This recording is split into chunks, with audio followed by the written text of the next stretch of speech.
very excited about this program, and we hope that you continue to ask others to come along with you the next time with the other upcoming series as well. This is, as he already introduced himself, this is Sunjata Sekou, and Sunjata is a dope third grade math teacher. Oh. Yes. And dope is a good thing. Yes, dope. In that context, dope is a good thing. Yes.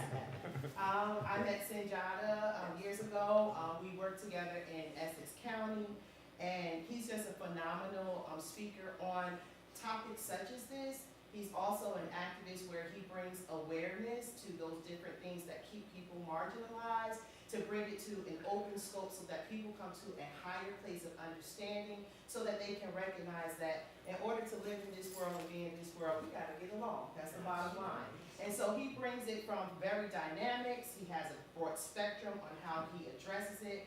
But nonetheless, I'm gonna read what he gave. Sunjata Sekou, pronounced Sunjata Sekou, is a hip-hop loving, dope third grade teacher in Irvington, New Jersey, and he is also the National Education Association 2024-2025 Writer in Residence.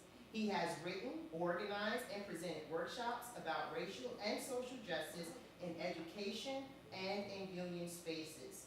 Additionally, with support from his union sisters and brothers and the New Jersey Education Association Members of Color Affinity Group, he received the 2024 New Jersey Education Association Urban Educator Activist Award. I present to you. Thank you, Dawn. Thank you. Wow. So this is just some of the programs that I've been a part of. About 4 years ago, I wrote an article for the NJEA about why they need more black males in the classroom. And that article led to all of these other things, and this black male is not in the classroom this school year. I am writing for the NEA, and that's one of the articles I recently wrote, and I have a few more articles coming soon. Now, I want to tell you what this is, or it's going to be, and what it isn't. What it is, we're going to have essential questions. There's going to be questions. There's going to be dialogue, audience participation, aha moments. What it isn't, this is not a lecture, sage on the stage, good versus bad. We're not going to do that. Make space, what it is, make space and take space. Some of us, like myself, we talk a lot, right? And some people talk less. So for those of us who talk more, make space for those people who talk less. Now, this is not white versus black, Hispanic, Asian Americans, or Native Americans. This is not a us versus them. It's not that type of thing. In this space, we believe women's rights are human rights. Love is love. No human is illegal. Black lives matter, and science is real. Okay? What it isn't, you will not be shamed or get a demerit for not knowing. You won't be sent to the corner for not knowing. In this space, we believe that different abilities are no obstacle to success, and kindness is everything. We don't want you to stay in a particular mindset. We want you to be challenged. Is that okay? Okay, so that's what it is, and that's what it isn't. Now, because of the temperature of the country, I have to give 2 pages of what it is and what it isn't. Now, what it is, cultural competency refers to the ability to understand, communicate with, and effectively interact with people across cultures. What it isn't, it is not identify anyone's culture for them. And people can have multiple cultures, you know? So they will describe their culture for them. A key component is to be aware of your own cultural worldview. It is not thinking your worldview is superior to others. Okay? Now, a second component is to recognize cultural differences. There are differences, but there are similarities. So we were going to hone in on the similarities, but understand that there are differences.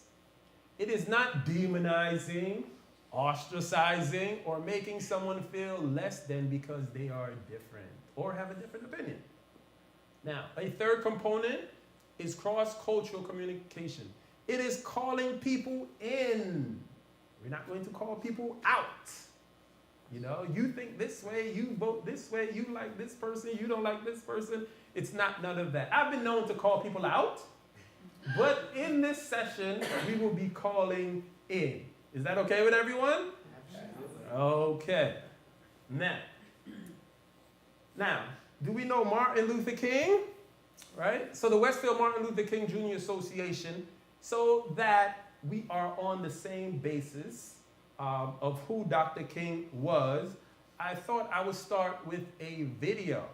And because I'm a dope third grade teacher, there will be a test at the end of this video. So pay attention, take notes if you have to, and then we will answer a few questions about Dr. King.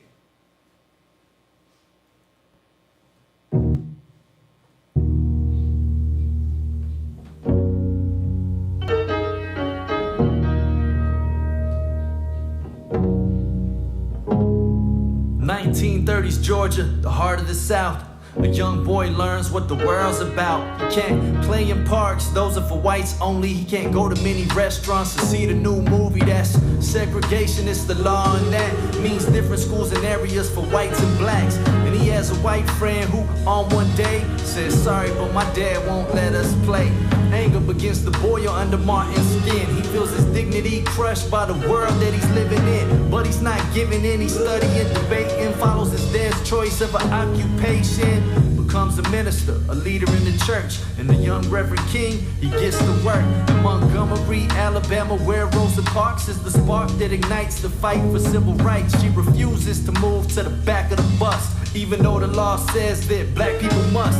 She's arrested. This is the act that King needs to stand up and fight for equality. He needs a bus boycott in Montgomery.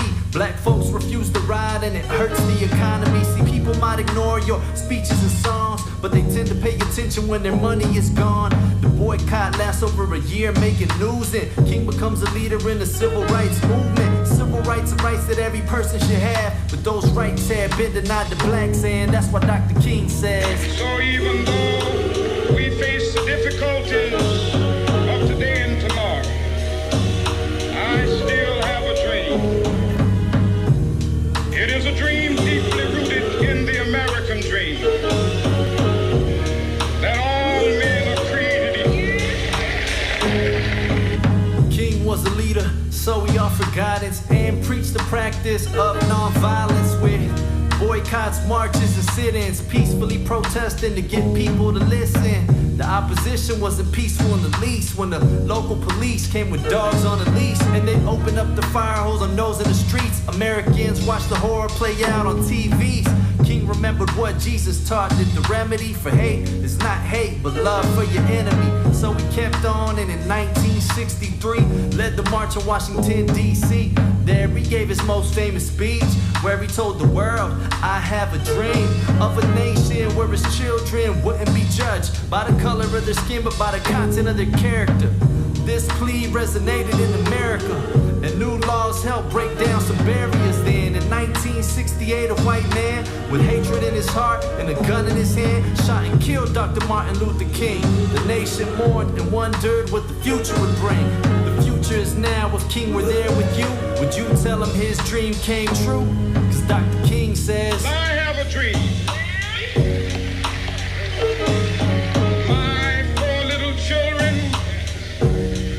One day live in a nation where they will not be judged by the color of their skin, but by the content of their character. I have a dream today. Dr. King says, I have a dream that one day right there in Alabama, little black boys and black girls will be able to join hands with little white boys and white girls as sisters and brothers. I have a dream today.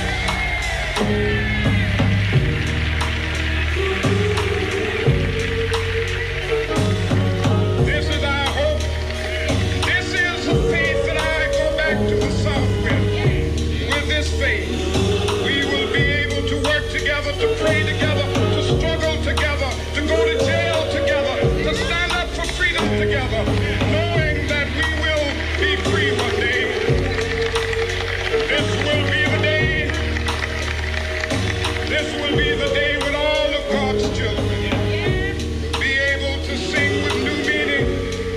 future tears of thee. Sweet land of liberty, of thee I sing. Land where my fathers died, land of the pilgrim's pride. From every mountainside, let freedom ring. And if America is to be a great nation, this must become true. When all of God's children, black men and white men, Jews and Gentiles, Protestants and Catholics, will be able to join hands and sing in the words of the old Negro spiritual, free at last, free at last. Thank God Almighty, we are free at last. I bet you never heard the I Have a Dream speech like that. So now it's time for your test. Let's see who has paid attention. All right. I'm going to ask a few questions. So, if you know the answer to this one, you can raise your hand or you can say, shout it out. To publicly show, can you see that? Yeah, I can make it bigger if you can.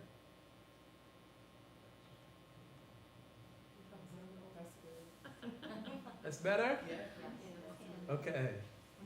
Okay. Protest. Let's see if he's right. Yes. Next.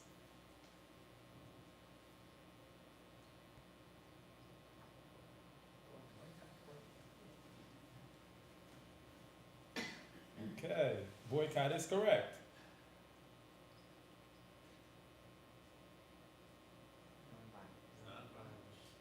Violence. So you are good. You should be in jeopardy.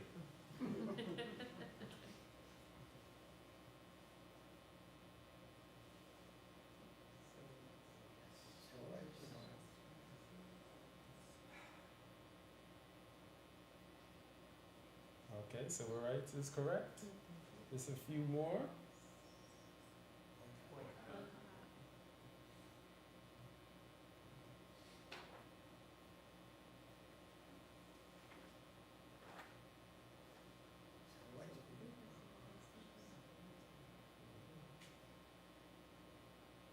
We're gonna go up to 10.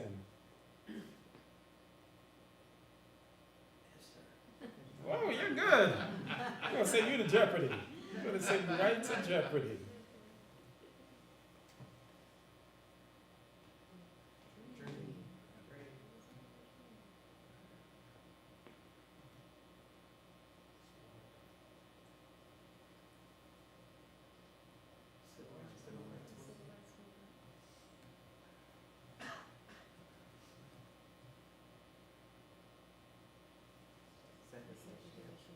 Okay. And last one.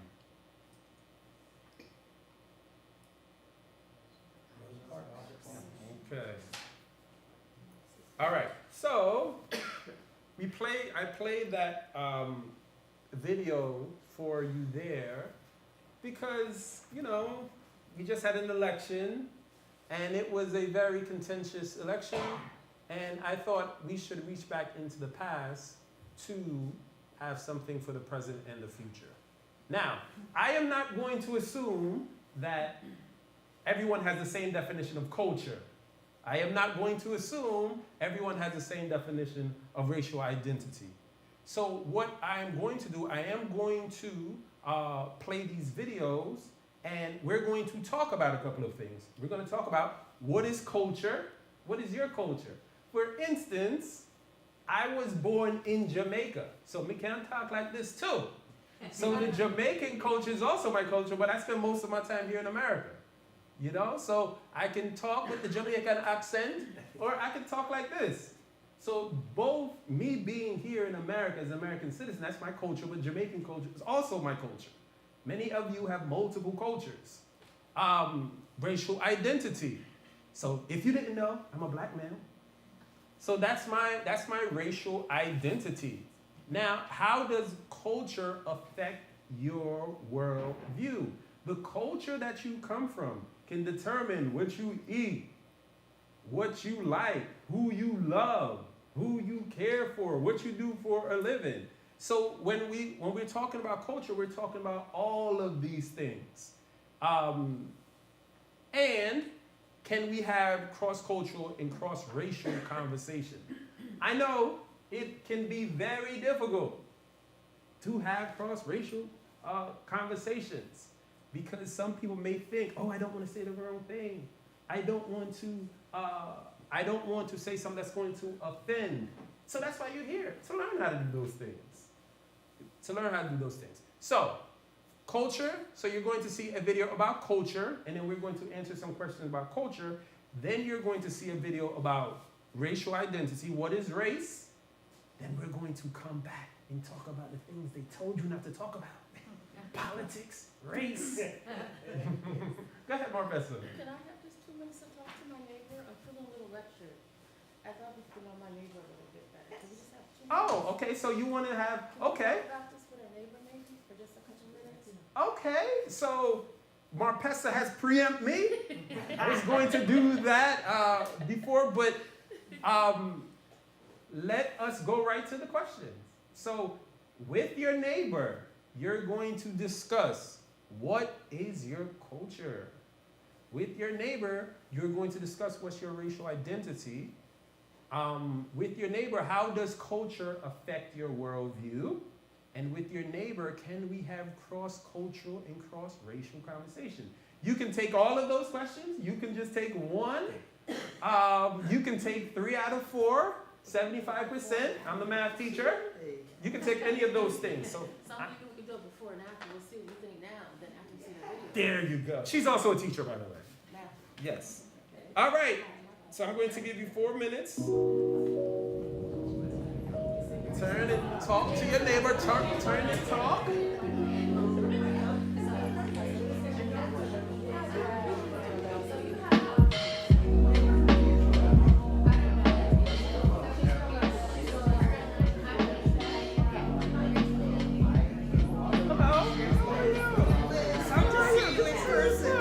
I always see you on the screen.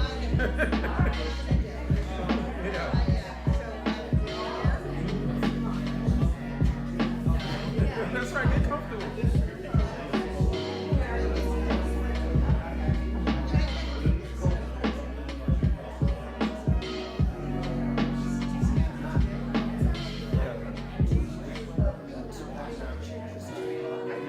Yeah, she's not gonna make it today. Yeah, so it'll be just a video. Yeah, just. I'm fine. How are you? Thank you for putting this together.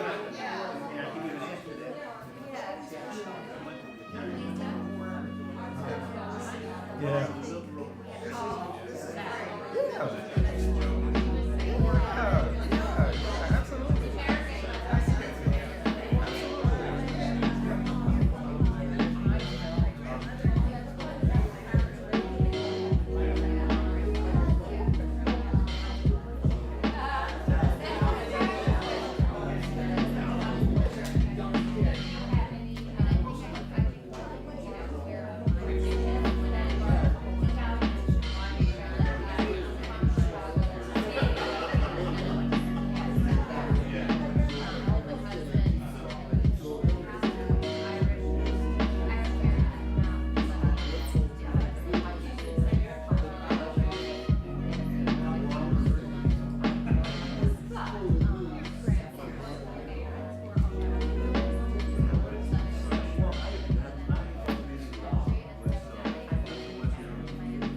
you need more time or? Yes. If you can hear my voice, clap one time. If you can hear my voice, clap 2 times. If you can hear my voice, clap 3 times. Do you need more time? Yes. Okay, 4 more minutes. 4 more minutes.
Okay.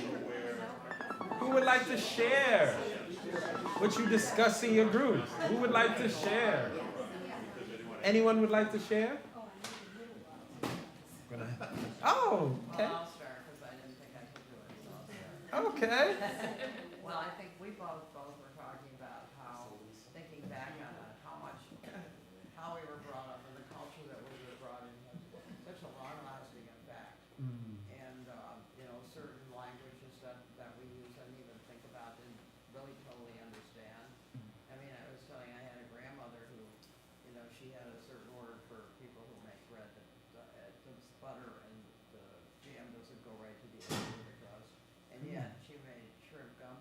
Christmas Eve. So, you know, it was sort of a mix of things, but I have to say that a lot of the things that, to my culture, I remember very well. Somebody teasing their beads and saying, what are you wearing, the rosary, you know? And so you remember those, they stand out in your mind. But we're talking about how hard it is to get it out of our thought process. Yeah. Anyone else? Well, my thought was that when you inhale prejudices as a kid, it's a form of deception. And it can take a lifetime to get rid of it. Yeah. And it's a toxin that you're exposed to. Yeah. And the things that I learned that were not productive for good cross-cultural relationships, I resent. I resent that I was exposed to it because it takes a lifetime to understand it and to rid yourself of it. Yeah. Who needs that? Yeah. Excellent. Yes, to get rid of those things. Anyone else would like to share what you discussed in your group? It's okay, we're all family. We're all friends and family. Okay. All right. So. Thank you. Yeah, thank you. Thank you. Now, let's watch something about culture. And there will be a test. Hello? What? Yo, Hey. Sorry, I can't hear you. There's a lot of traffic. where are you? I'm in Brooklyn. Where? I'm in Dumbo. I gotta hop on the subway here in a sec. But, you know, after I grab a slice. That's so New York. Pizza and public transportation? Yeah, but culture is more than that. For sure. We're here to talk about culture, yeah. The way of life a group of people shares. Traditions, customs, and language. Whether hero or hoagie, it's still a sandwich. No mayonnaise. Entertainment like music and art and religious beliefs can be a big part in New York. With its Jewish community, there's kosher food like at this Let me deli. get a roast beef on Our rye. culture shares values, morals, and principles. Like down south, we're awfully hospitable. And what about the political system? There's a queen and prime minister over in England. Let's not forget about their economy. The way wealth is spread out can determine a lot. See, what you eat, where you hang, who you know, what you wear can be determined by the way a culture's wealth is shared. A culture can be shared by a big or small group. Our country has a culture, but your region does too. Culture is learned and passed down through generations, but it can still evolve and go through changes. Check it out. Our culture shapes who we are. From our clothing, food, languages and art, politics, economics, and traditions, social structures, values, and religions. Our culture shapes who we are. From our clothing, food, languages and art, politics, economics, and traditions, social structures, values, and religions. All right. Mind if I get on this beat? Yeah, man, come on. I appreciate you. Look, I'm from Texas, born and raised. Gotta word. slow it down a little to talk about how culture moves. Like when people migrate and bring it with them. Okay, let's go. Now I don't know where you've been, but no matter what you've seen, cultural diffusion. The spread of culture from one group to another can be rough like from war or smooth like butter. Houston's got a Chinatown. If I need Chinese products, that's where I buy them now. Chinese families moved in and settled down. And the language, food, and customs are all around. Trade, migration, and communication can move culture around the globe and the nation. Okay, so check out Texas. Close to 40% Hispanic says the census. That's cause we're at the southern border. Mexico is just a little bit further. Mexicans migrate for opportunity, and their culture shapes Texan communities. In Texas, we got bilingual schools where we speak English and Spanish too. And Tex-Mex is its own cuisine. If that's not cultural diffusion, I don't know what it means. What's your culture? What do you like? What do you know? What shapes your life? When it comes to culture, know the golden rule. What's that? Respect other cultures the way you respect yours. Respect other cultures the way you respect yours. Respect other cultures the way you respect yours. Respect other cultures the way you respect yours. Respect other cultures the way you respect yours. Our culture shapes who we are. Our clothing, food, languages, and art. Politics, economics, and traditions. Social structures, values, and religions. Our culture shapes who we are. Our clothing, food, languages, and art. Politics, economics, and traditions. Social structures, values, and religions. Alright, y'all. Just remember this. You gotta respect other cultures the way you respect yours. Vocabulary, signing off. Peace! So while this video talk about culture, the two ladies here said something significant about culture, that people can learn about stereotyping people in their culture. And what it can lead to is a lifetime of that type of thinking. And that's what we have to learn to break away from. And most importantly, don't pass on to our children or grandchildren. All right, so now it's time for your test.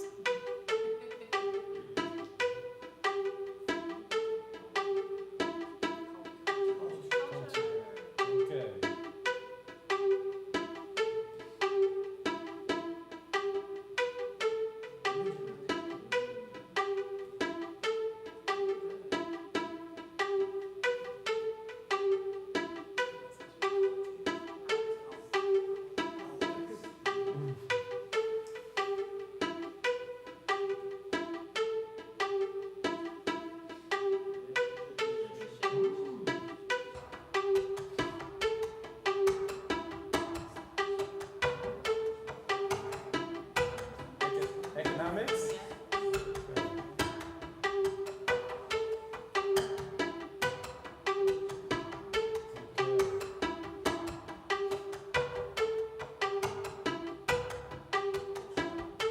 What is it?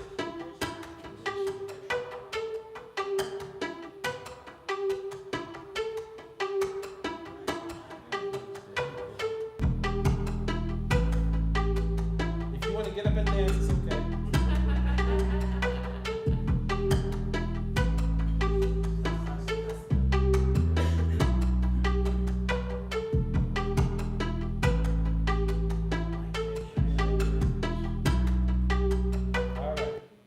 So that is culture. Now, racial identity. This is the one that people told you, don't talk about those things. Don't talk about those things. But we have to talk about it, right? We have to talk about it so we can get comfortable with talking about these things without people feeling attacked or without people being stereotyped. So let's watch a video about racial identity. And after this, as Marpessa says, we're going to revisit the conversation. Yes, Marpessa? No? Sure. Okay, we're going to revisit the conversation, and then we are going to have a conversation amongst each other and then share out.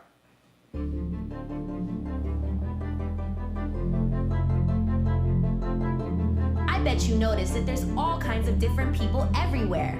Let's explore those differences. Yeah, when I was just a kid, I was really confused. Sometimes I kind of felt like I was breaking the rules. Cause many of the kids who looked how I did didn't really live the way that I lived. We both had brown skin and our hair, it felt the same. But when we were at home, we were into different things. My mom and my dad came from another continent, so there were certain habits that for them were really hard to get. They made different foods and they spoke another language. At first I felt embarrassed, people couldn't understand it.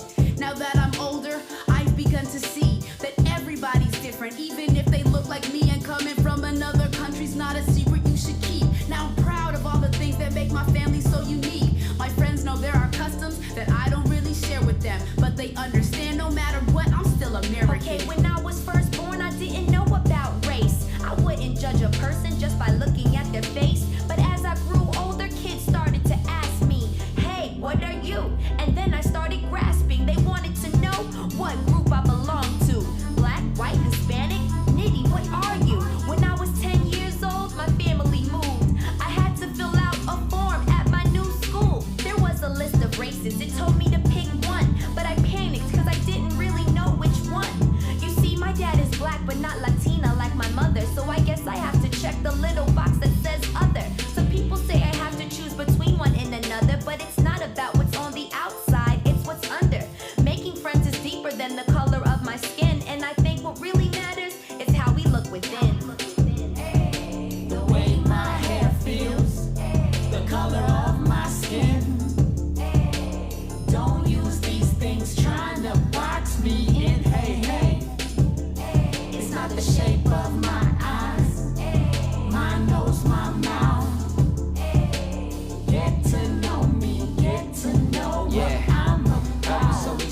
my first day of school. Threw on my new t-shirt and my favorite pair of shoes. As soon as I got to class, though, it kinda changed my mood. To tell the truth, I was nervous that they wouldn't think I'm cool. Do you think it's cause I'm Asian? That they looking at me strangely? Yeah, please don't call me any bad names. Nah, just because we're different races. Cause I really like to talk and get to know you. I think it's nice, and we can share the cool different things about our lives. Sometimes we will disagree, but we never need to fight. I just want some friends, yellow, brown, or black and white. There's countries in the world starting wars, even here in America. Just because we're different shouldn't mean that we can't share the love. But all I wanna do, party and some fun things. So if you agree with that, take my hand and come with me. Has the idea of race always been the same?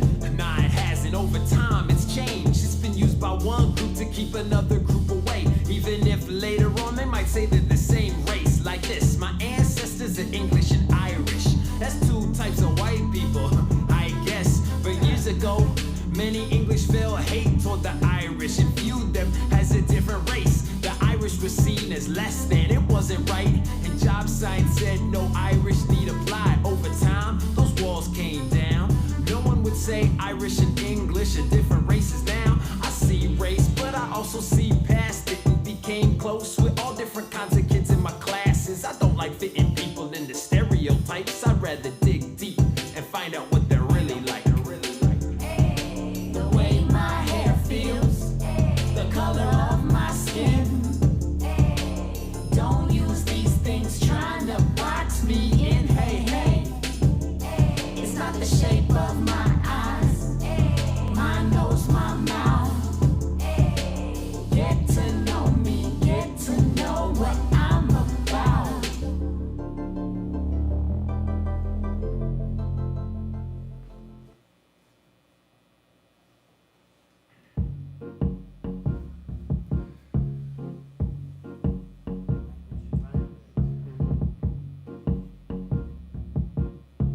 So just a couple of these and we'll move on.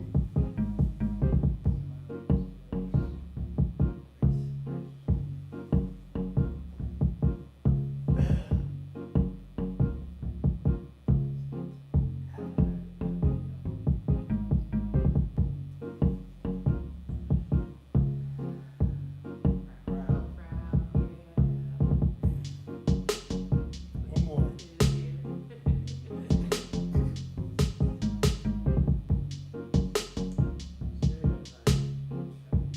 Stereotypes? Okay.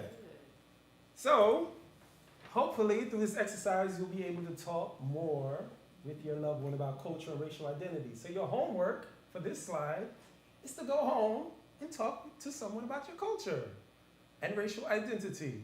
So that's what we want you to do for this one. I think, do you want to revisit this conversation or should we move on? Vaughn? Okay. So this one is, why is cultural identity important? Why is it important to see someone who looks like you? Why is it important to see someone that you identify with? So, many times we get closer to people that we share their same experience. We come from the same culture. So a lot of times we drift towards those type of people. We vote alike. We come from the same culture. We have the same lived experience. So it's natural for people to drift towards those people they feel comfortable with. But it can become a problem when people only drift to those people. They are the only people you want to talk to, the only people you want to live around, the only people that you're going to invite into your home. So these are some of the things that we have to recognize in order to bring more people into our sphere of influence. So, in your group, why is it important to see someone who looks like you? Why is it important to see someone that you identify with? Say it again? It should be, why is it so important to see someone who doesn't look like you? Yeah, I thought about that, but I wanted first to ease people into this conversation. Because you show up and you talk about does it and see, but people are like, no, talk about that, no way. So we're easing them in. So you're a step ahead. You're a step ahead. So we're easing people into this conversation. So again, any one of these you can take. You can take one, you can take another. But before you do that, actually, anyone here know the show Modern Family? Yes, so I saw this from Modern Family. So this young lady in Modern Family, she has 2 dads. So she's identifying with her 2 dads. So because she's adopted, the 2 dads are telling her, you know, you're Vietnamese, be Vietnamese. But she's identifying with the 2 dads. So let's watch a little bit about this. So good. I want a cheeseburger. This is a special soup called pho. You told me not to say that word. It's delicious. This is the food of your people. Can I get you anything else? Actually, we're just trying to teach our daughter about your country. And as I'm saying that, I'm hoping you're from Vietnam. I was born there. So is Lily. Oh, it's a beautiful country. My family still lives there. I hate Vietnam. Lily, honey, we don't hate. I hate Vietnam. Okay, we need just a second. That was rude. I want to go home. No, it's important that you celebrate the culture of your ancestors. You are Vietnamese. No, I'm not. I'm gay. I'm gay. Honey, no, you're not gay. You are just confused. Oh my God, what is wrong with me? It's like, oh please, we have tons of lesbian friends. We would reference our friends and not us. That's okay. We should just go. No, nobody's going anywhere until she finishes the whole soup. Don't worry, it's fine. No, it's not fine. That's the problem with this country. Nobody cares where they come from. They just want cheeseburgers and bread school, and they have forgotten about Colombia. Okay. I can't help but feel that maybe you're bringing something to the table that's possibly not at all about Lily. I think you're right. It's just that I feel like I'm losing my children to America.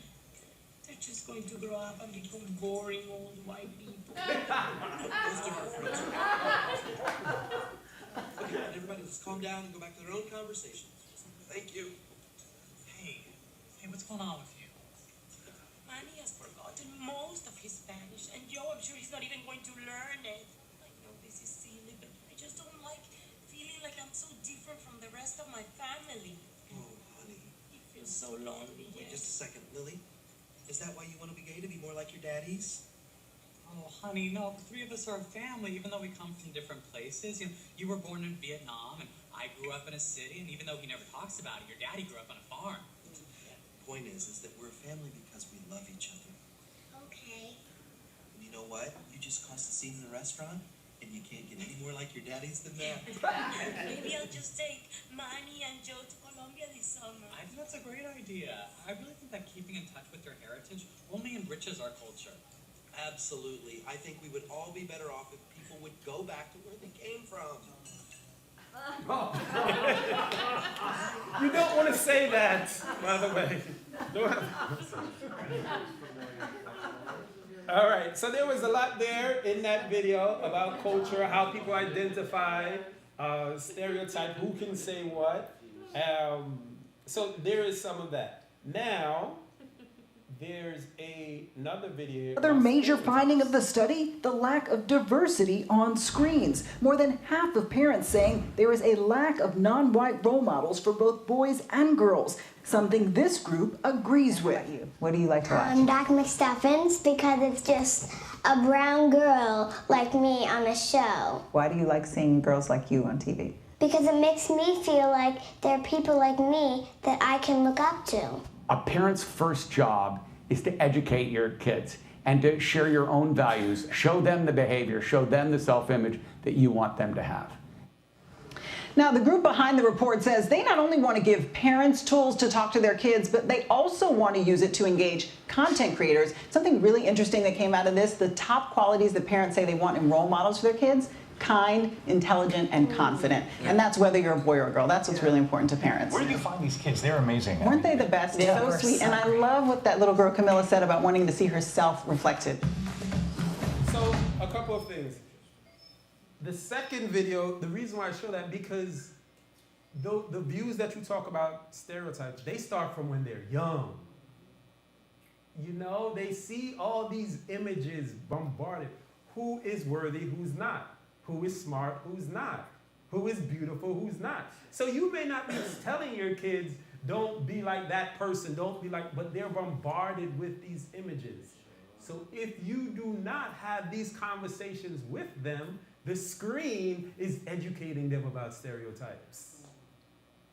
So, again, why is it important to see someone who looks like you? Why is it important to see someone that you identify with? You can start there and go other places, but that's the conversation that you can have right now. And I'll start the timer.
More seconds.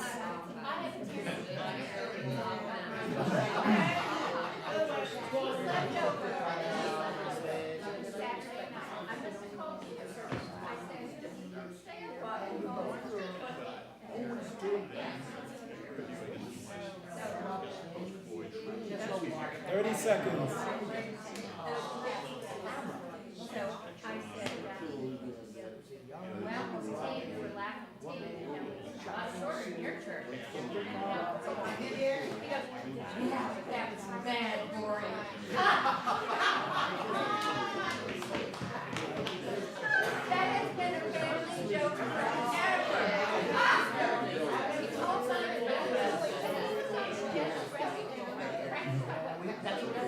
All right.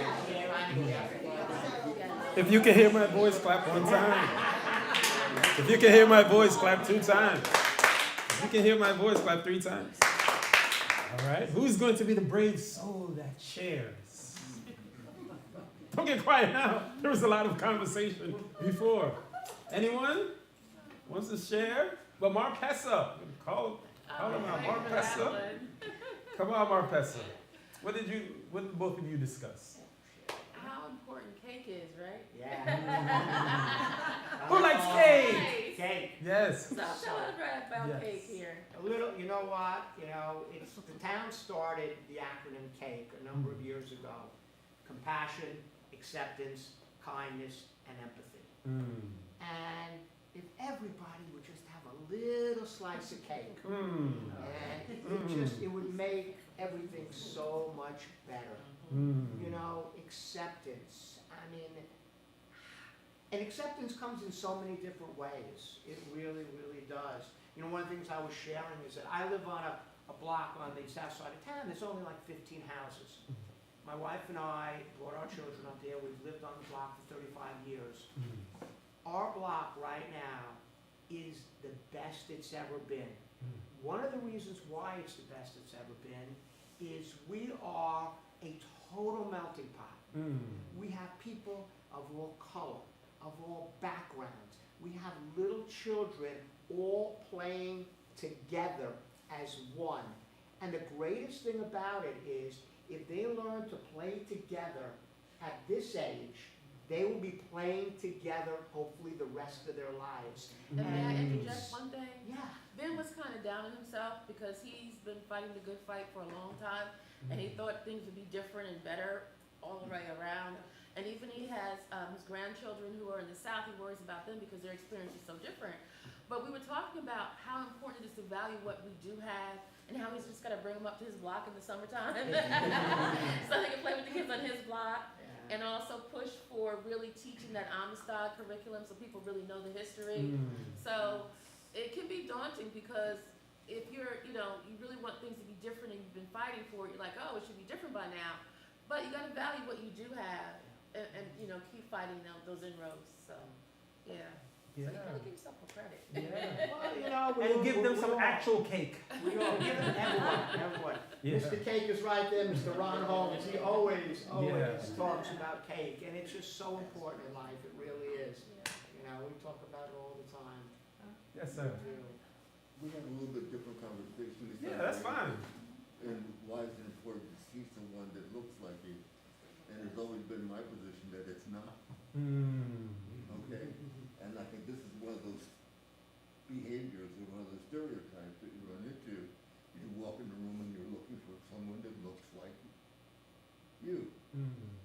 Bypassing all those opportunities, okay, to meet someone who may be empathetic to you. And that's where the whole cake idea came from. If you can slow people down enough to the point that they can find common thread of interest and so forth, that's really what brings you together. You don't do it. I don't believe you can do it on the basis of race, sex, and I just like too many people. That's right. As opposed to like.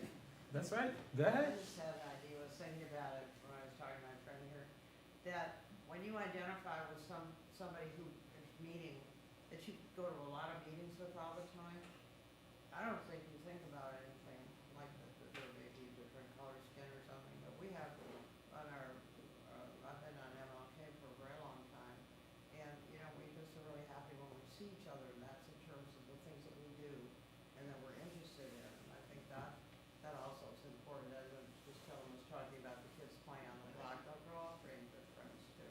Yeah.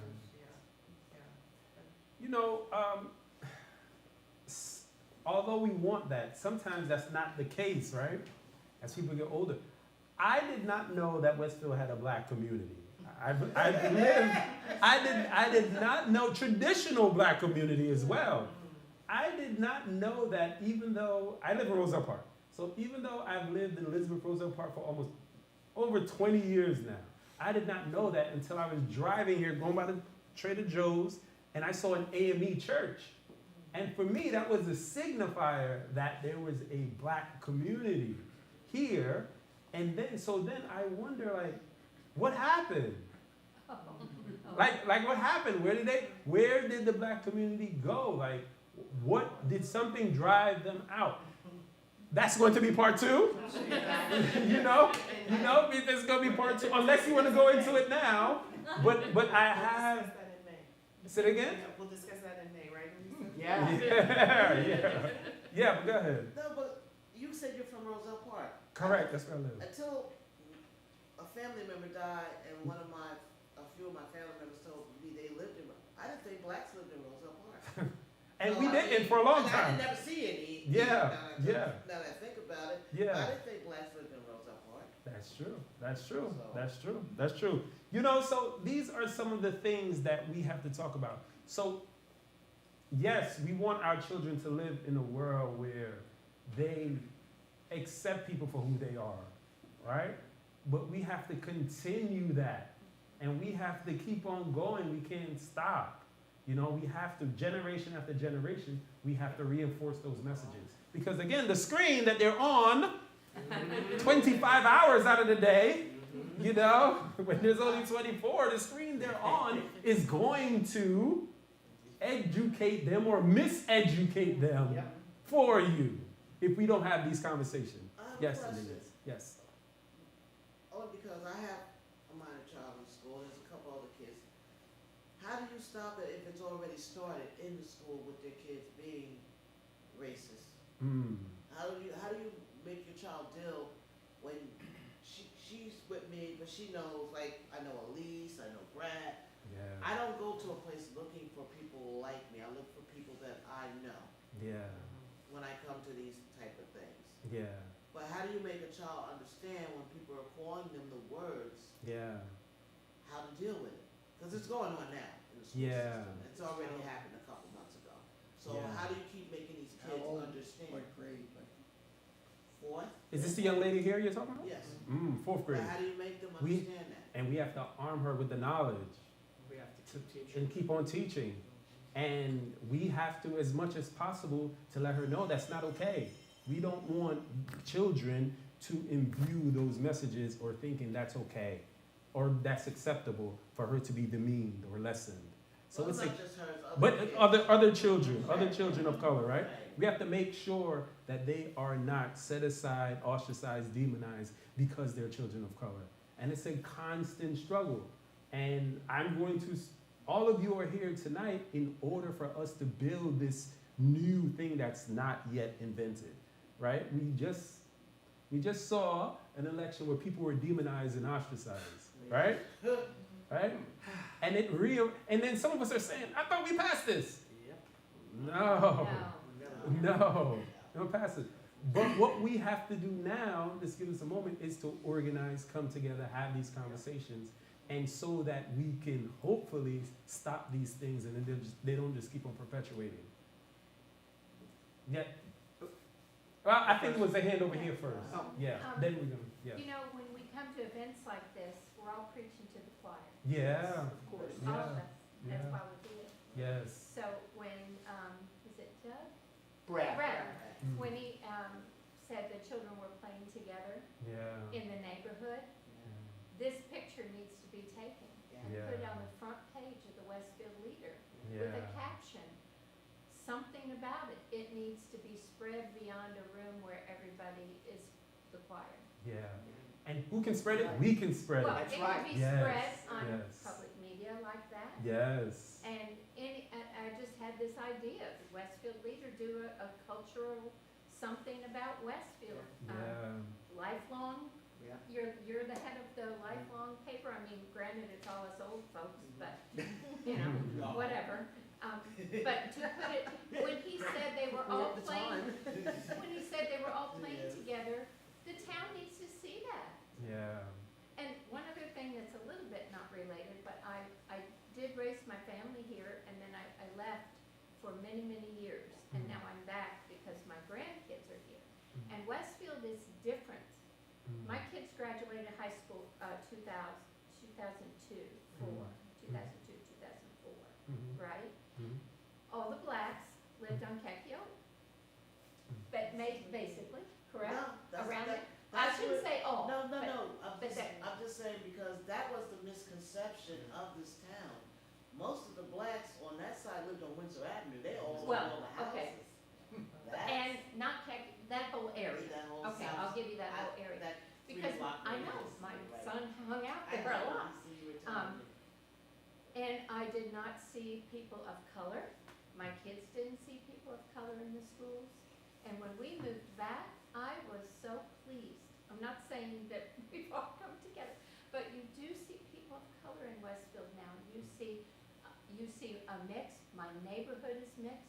We see kids playing together on my street as well. And I'm thrilled about it. So Westfield, someone who was away for a long time and now back, it is improved.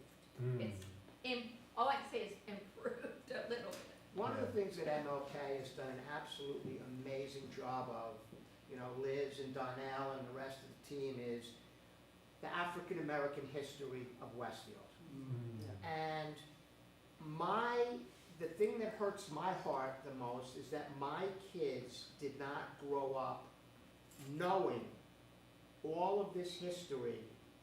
They learned it on their own, but they were not taught in the schools of all the amazing people of color that may help make Westfield what it is today. The Hall of Fame. Absolutely. The Westfield Hall of Fame. That And should be on the Westfield Leader. If that, I believe, if that is continued to be taught at a young age in the school system, it will open eyes, it'll make children come home and ask questions and stir their minds, which I think is the greatest stirring pot you can have. So the more that this is out there, you know, we do an African American history tour, which is absolutely It's beautiful. fabulous. And, you know, the MLK does it on Juneteenth, and then we try to do it through Lifelong. But everybody in town should know this history, should know about the historical zones that we have in this town. And it's just, I guess education at every single age is the most critical thing out And there. out there in the media. Absolutely. Right, Parks Absolutely. history is Yeah. amazing. Yeah, no Yeah. doubt about it. Yes, sir. I'm gonna take a little bit of an issue. I think that what we fail to do is that we fail to identify those members of that black community who are not the paragons of what white virtue would have been.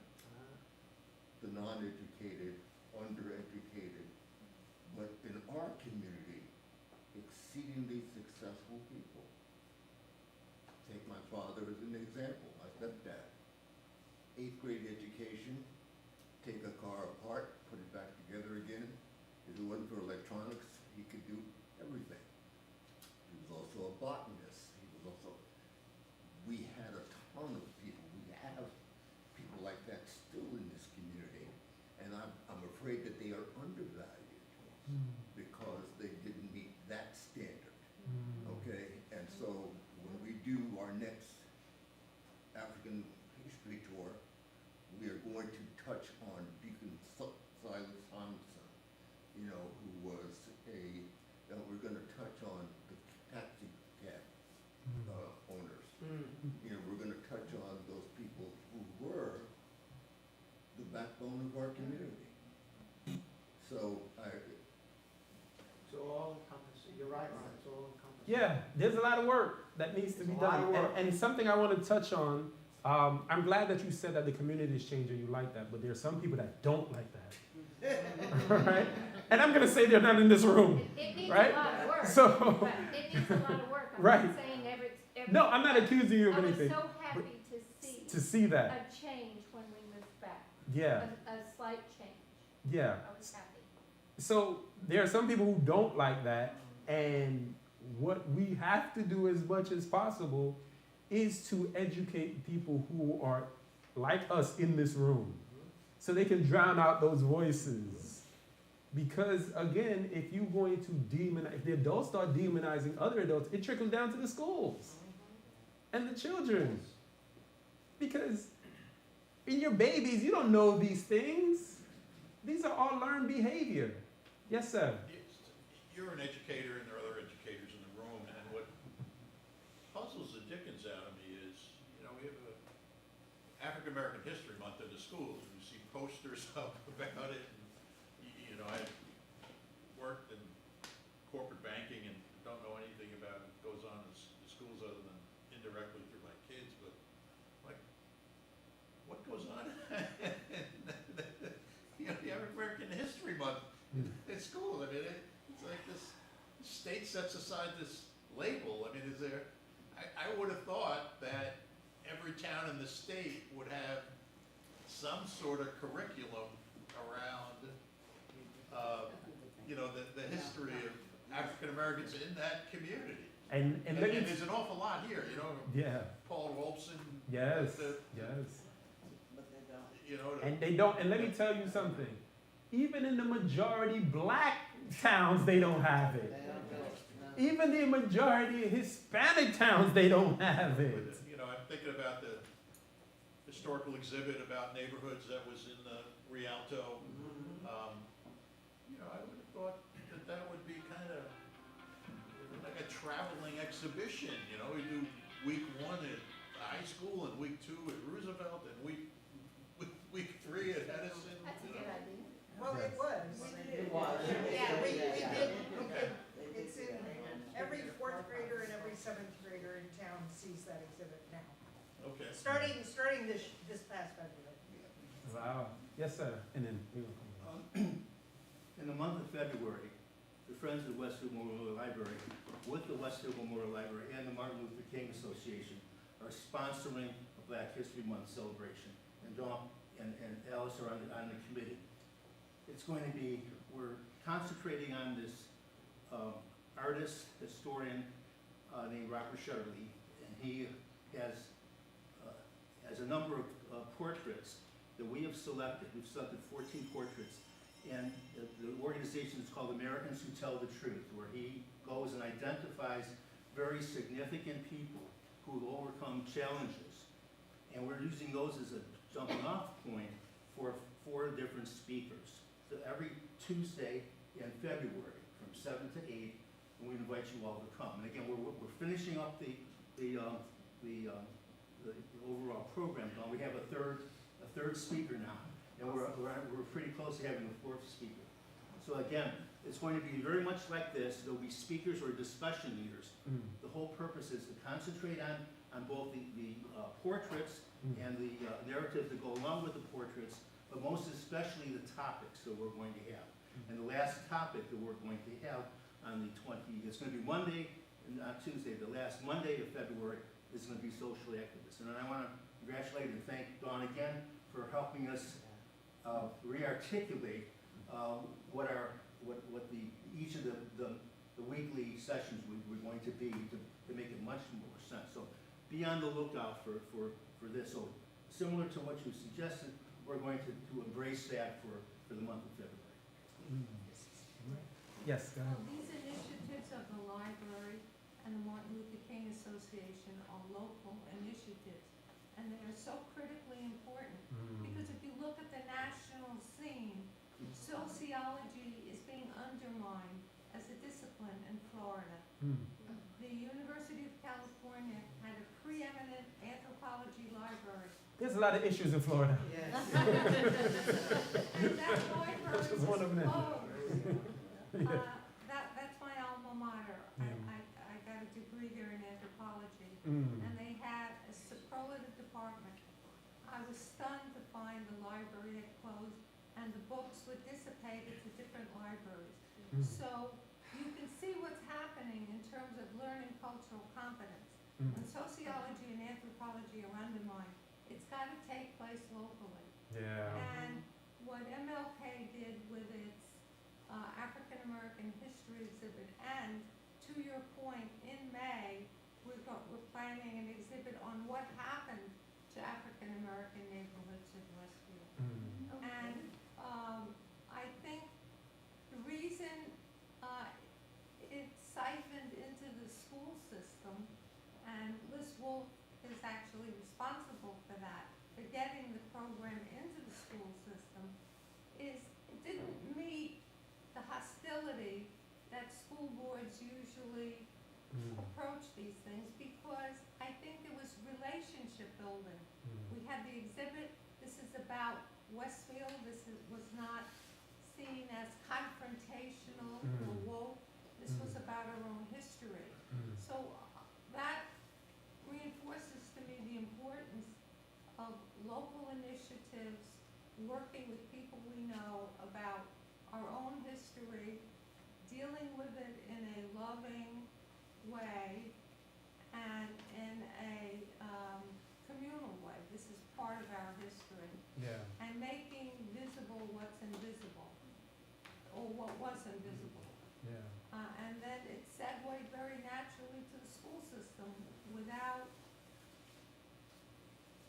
conflict. But it needs to also trickle down to the students, because as the lady is saying now, you know, there's issues and there's conflict, and this young lady is facing racial issues because since we work in the schools, so let's go behind the scenes of what school do. School do a surface level thing so that people don't complain.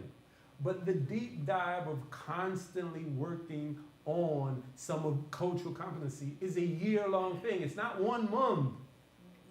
You know, it's not 1 week. These things have to be constantly infused. It has to be so natural that people don't even think, oh, it's this month, let's do this. Right? Like, it's November, Native American History Month. It's October, Hispanic Heritage. Yeah, so what I'm saying is, it has to be constant. So what do you recommend as a way to undo these individual biases? Work with the children.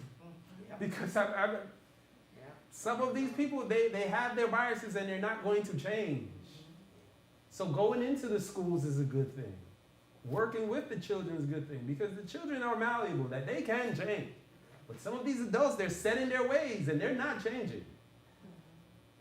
You know, so if you ask let me go with Dawn first, because I didn't hear it, then I come back to you, so yes. And we really have to face the reality that some people are uncomfortable, educators are uncomfortable with speaking on cultural competency, because you're at a standpoint where you feel like, okay, I don't want to offend anyone, I don't want to say the wrong thing, and then at the same point, some people have some insecurities within themselves who are educators, wherein they are not at liberty to really speak. So that's why going to the school, what MLK did, going through using the exhibit and, you know, segueing, because even at board meetings, you have people that are uncomfortable with the topic of the Amistad curriculum. Amistad curriculum has been around for a long time now, but you still have people who are not comfortable with teaching it. And it has nothing to do with being black or white. It just has to do with, right now, this is what I'm being faced with. If I say the wrong thing, you know, I might get backlash. If I talk too much about it, then people may look at me in a different way. So you have a whole lot of different things that makes this thing twist and turn. But it's something that events like this, like we gotta pull somebody along. Pull somebody along who you know is uncomfortable with talking with stuff like that. You're friends with people like that. We all have friends like that. We gotta pull somebody along with us, because as it was stated earlier, it's like we're talking to the choir. But it's something that has to be addressed and looked into. I know Liz says it all the time, join her at the school board meetings, but that's where it really starts. Because if I'm just constantly talking to the same group of people with the same group of, same groups that are doing the work, but the other people are just still standing back, and no one can tell me that, I love that you said that there was a change in Westville, but I campaigned for town council in 23, and it was a lot of things that were said that shocked the mess out of me. You know, like when we talked about housing, and well, why would we want people in our town like that? I was like, what does that mean? What do you mean by those people? And so all of these hidden things they are expressed, but when we come downtown, when it's the holidays, we're smiling, oh, hello, this, that, and the other. But the deep down rooted things that are there that need to be addressed, it's not really spoken in the way that it needs to be spoken about. It's just like, oh, this is the way that person feels, I'm gonna leave them alone. This is my friend group over here, this is who I'm gonna socialize with. I know it doesn't feel comfortable to even hear me saying this right now, but it's reality, because I see it. I moved here in 2017 and I see it. I see the people who work to make this community a community that's diverse. And I also see the people who say, y'all need to back off a little bit with that. We're gonna let you do it, but this much. But back off with that, because we like Westville the way it was back in the 1950s. You know, come on, let's be real. Right? So I'm just saying, we gotta face the reality of it in order to address it. And we have work to do. Go ahead, sir. You'll be the last comment of the night. And then when we come back in March, we're going to start. What's wrong with asking people, where are they from? Go ahead, sir. One at a time. Bottom line is that it's one at a time. Yeah. I have 342 Facebook friends. I call out every instance, every opportunity that I get to do a mild correction and amplification, one at a time. The influence that we have in my 77 years of moving around, and I think about this, how many people that I started off in an adversarial relationship that by working at it, whether it was in the job or in the community, when we were done, we were not friends necessarily, but we had a respect. And so we weren't using slang or words, we were talking to each other. So I think that's the biggest challenge that we have, is to take it on individually, one at a time. Yeah. On that note, give yourself a round of applause for being here on this cold night. On this cold night to have this conversation. The next one will be in March 25th, I think. I believe so. March 25th, we will have this conversation yet again, because like I stated, I'm glad that we didn't do this just in a cultural month. And I'm glad that Dawn and the MLK Commission had the vision to do it for 4 sessions. Well, thank you, everyone. Have a good night. You can take any of these things you see here. And next time, bring someone with you.